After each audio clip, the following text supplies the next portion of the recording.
berjalan dengan sebatan. So kita laksanakan terus, Dia pun dipengsan. walaupun dia pingsan.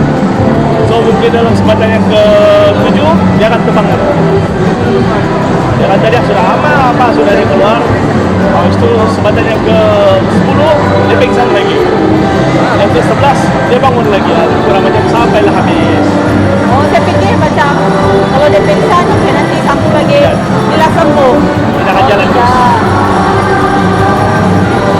So kadang kalau kita tinggal sampai sebatan hutan itu 50 sebatan, 70 sebatan, kita akan laksanakan 24 yang tertinggi.